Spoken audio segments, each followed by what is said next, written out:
प्रभु के पवित्र नाम की स्तुति हो। एक बार फिर हम प्रभु के कदमों में आए और प्रभु के पवित्र वचनों को हम सुनने और पढ़ने जा रहे हैं। सो आज के ध्यान के लिए पढ़ना चाहेंगे नहमिया की पुस्तक, उसका 13 अध्याय, उसका 26 वचन। नहमिया 13:26। Nehemiah chapter 13 verse 26।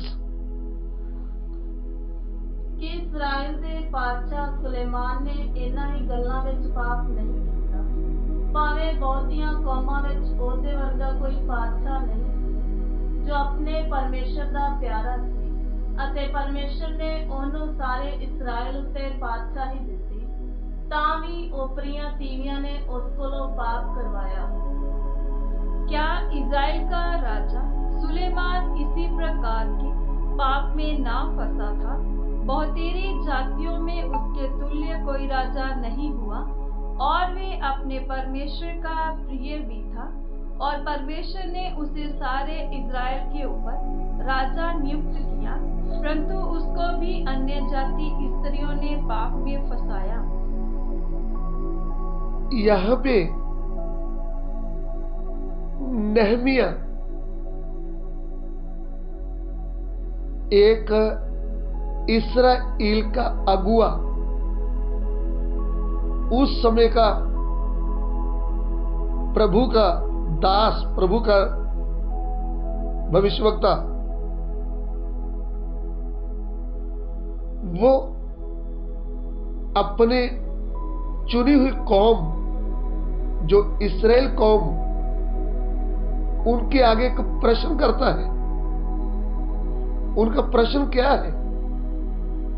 वो उनको याद दिलाता है, क्या सुलेमान राजा ने वही पाप नहीं किया? क्या पाप? क्योंकि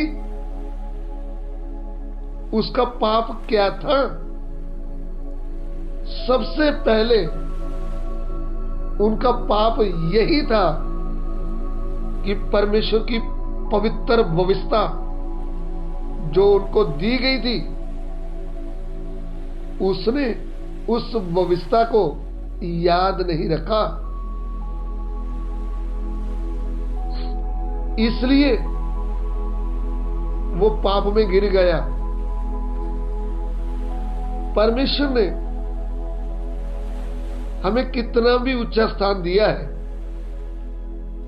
हमें राजा बनाया है, लेकिन ध्यान रहे आपके ऊपर एक राजाओं का राजा है जिसने आपको पवित्र वचन की व्यवस्था दिया हुआ है।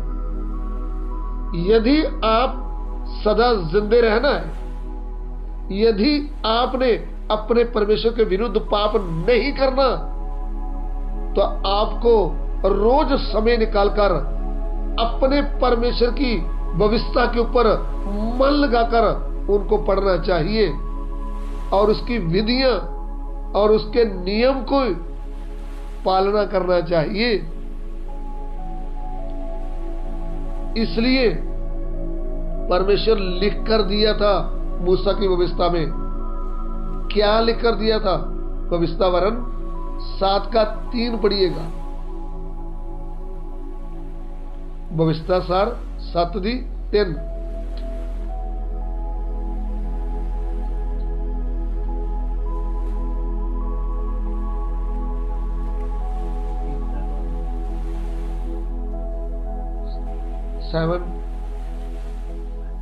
चैप्टर वर्स 3 पढ़िए। व्यवस्था सार 7:3। ना ਉਹਨਾਂ ਨਾਲ ਵਿਆਹ ਕਰੇ, ਨਾ ਕੋਈ ਉਸਦੇ ਪੁੱਤਰ ਨੂੰ ਆਪਣੀ ਧੀ ਦੇਵੇ, ਨਾ ਕੋਈ कोई अपने पुत्र ਲਈ ਉਸਦੀ ਧੀ ਲਵੇ। ਕਿਉਂ ਜੋ ਉਹ ਤੁਹਾਡੇ ਪੁੱਤਰਾਂ ਨੂੰ ਮੇਰੇ ਪਿੱਛੇ ਚੱਲਣ ਤੋਂ ਹਟਾ ਦੇਵੇ ਤਾਂ ਜੋ ਹੋਰਨਾਂ ਦੇਵਤਿਆਂ ਦੀ ਪੂਜਾ ਕਰਨ ਅਤੇ ਯਹੋਵਾ ਦਾ ਕ੍ਰੋਧ ਤੁਹਾਡੇ ਉੱਤੇ ਭੜਕੇ ਅਤੇ ਉਹ आमीन। और ना उनसे ब्याह शादी करना। ध्यान से सुनना, परमेश्वर की दी हुई व्यवस्था अपने चुने हुए लोगों को कहा गया था, तुमने अन्य जातियों के साथ,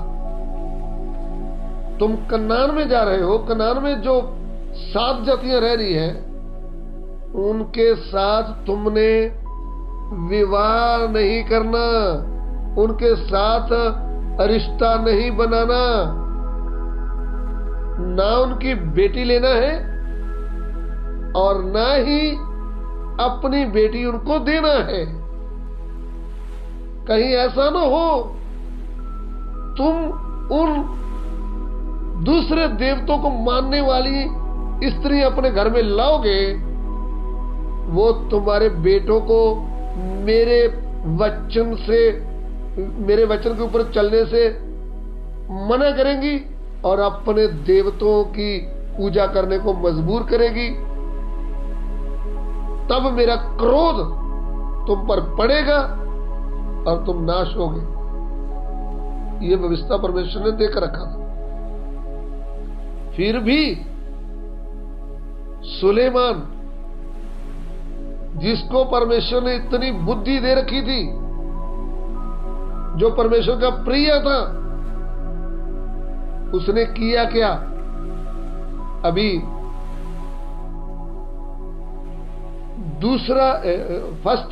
पहला राजा 11 अध्याय उसका 1-2 वचन पढ़ेंगे। पहला राजा 11 1 से 2। First king chapter 11 verse 1-2। ਸੁਲੇਮਾਨ ਪਾਤਸ਼ਾਹ ਨੇ ਫ਼ਿਰੌਨ ਦੀ ਧੀ ਤੋਂ ਬਿਨਾਂ ਬਹੁਤ ਸਾਰੀਆਂ ਓਪਰੀਆਂ ਇਸਤਰੀਆਂ ਨਾਲ ਪ੍ਰੀਤ ਲਾ ਲਈ, ਅਰਥਾਤ ਮੁਆਬਨਾ, ਅਮੋਨਨਾ, ਅਦੋਮਨਾ, ਸਿਦੋਨਨਾ ਅਤੇ ਹਿੱਤਨਾ ਨਾਲ। ਇਹ ਉਹਨਾਂ ਕੌਮਾਂ ਵਿੱਚੋਂ ਸਨ ਜਿਨ੍ਹਾਂ ਦੇ ਵਿਖੇ ਯਹੋਵਾ ਨੇ ਇਸਰਾਏਲੀਆਂ ਨੂੰ ਆਖਿਆ ਸੀ ਭਈ ਤੁਸੀਂ ਉਹਨਾਂ ਦੇ ਵਿੱਚ ਨਾ ਜਾਇਓ ਅਤੇ ਨਾ ਉਹ ਤੁਹਾਡੇ ਵਿੱਚ ਆਉਣ। ਉਹ ਤੁਹਾਡਿਆਂ ਮਨਾਂ ਨੂੰ ਆਪਣੇ ਦੇਵਤਿਆਂ ਵੱਲ ਫੇਰ ਲੈਂਦੀਆਂ। ਪਰ ਸੁਲੇਮਾਨ ਨੇ ਇਹਨਾਂ ਨਾਲ ਪ੍ਰੀਤ ਗੱਠ ਲਈ। परंतु राजा सुलेमान फिरौन की बेटी और बहुत सी भी जातीय स्त्रियों से जो मोआबी, अमोनी, एदोनी, सिदोनी और हित्ती थी प्रीति करने लगा। वे उन जातियों की थी जिनके विषय में यहोवा ने इजराइलियों से कहा था तुम उनके मध्य में ना जाना और ना वे तुम्हारे मध्य में आने पाए। वे तुम्हारा मन अपने देवताओं की ओर निस्संदेह फेरेंगी। उन्हीं की प्रतीति में सुलेमान लिप्त हो गया। देखिए, सुलेमान राजा का पाप क्या था? परमेश्वर मना किया था, लिख कर दिया था कि तुमने उन जातियों के साथ रिश्ता नहीं जोड़ना, तुम उनकी स्त्रियां विवाह कर नहीं लाना। तो भी सुलेमान ने क्या किया? प्रभु की पवित्र आज्ञा को तोड़ा, व्यवस्था को तोड़ा और अन्य जाति स्त्रियां एक नहीं, कितनी स्त्रियां ब्याह ली। और उन स्त्रियों ने किया क्या? पहला राजा 11 अध्याय उसका 5 वचन पढ़िएगा। First king chapter 11 verse 5। पहला राजा 11:5।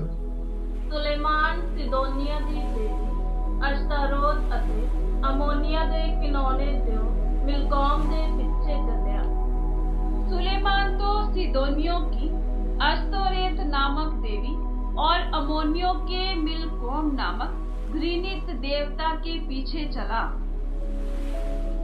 आगे उन दिनों सुलेमान ने यरूशलेम के सामने के पहाड़ पर मोआबियों के कामोश नामक घृणित देवता के लिए और अमोनियों के मोलेक नामक घृणित देवता के लिए एक एक ऊंचा स्थान बनाया। देखिए सुलेमान राजा की बुद्धि कैसे बिगड़ गई। अरे उनको स्वर्गीय बुद्धि दे रखी थी, उनकी बुद्धि सुनने के लिए लोग इतने बेताब होते थे कि उनके मुंह से बुद्धि की बात निकलती थी। ऐसा राजा बुद्धिमान ना तो पहले था ना बाद में हुआ। परमेश्वर का अनुग्रह, परमेश्वर की दया जो उनके ऊपर हुई थी, वह परमेश्वर के पवित्र वचन को भूल गया। धन दौलत के घमंड ने, अन्य जाति स्त्रियों ने उसके मन को बिगाड़ डाला और परमेश्वर के साथ का उनका नाता टूट गया। और वही स्त्रियां जो उसने अपनी पत्नियां बनाकर लाया था, उन्होंने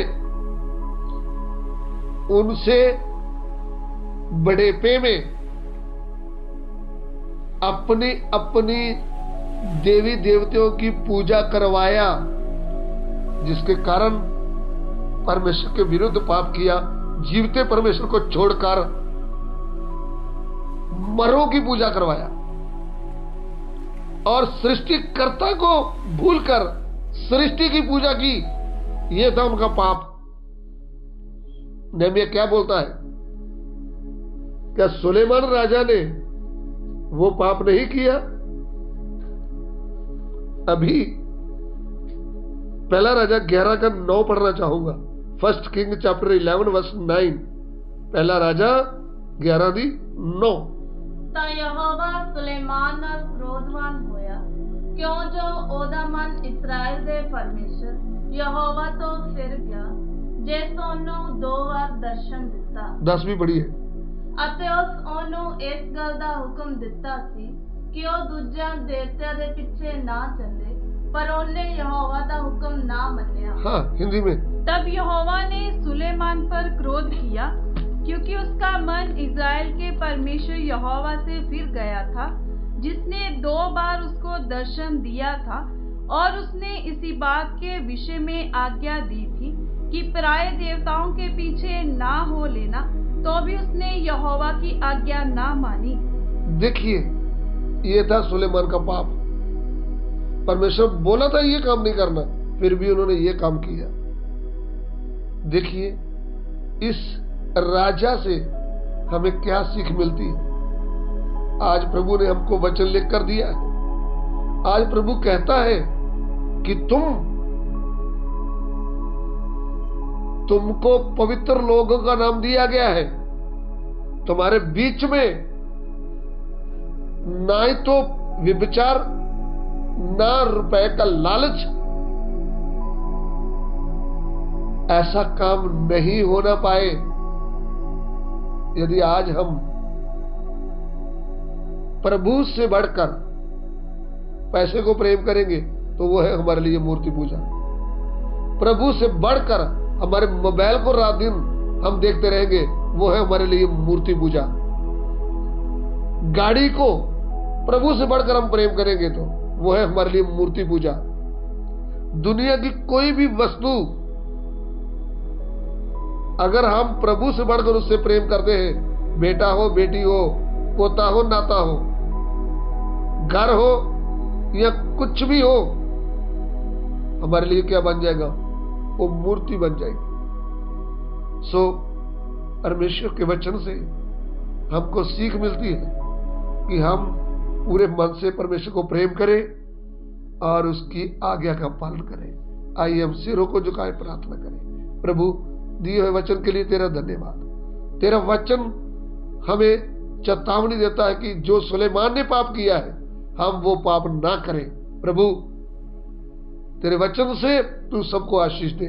पिता हमारी विनती को ग्रहण करें, यीशु मसीह के पवित्र नाम से मांगते हैं, आमीन।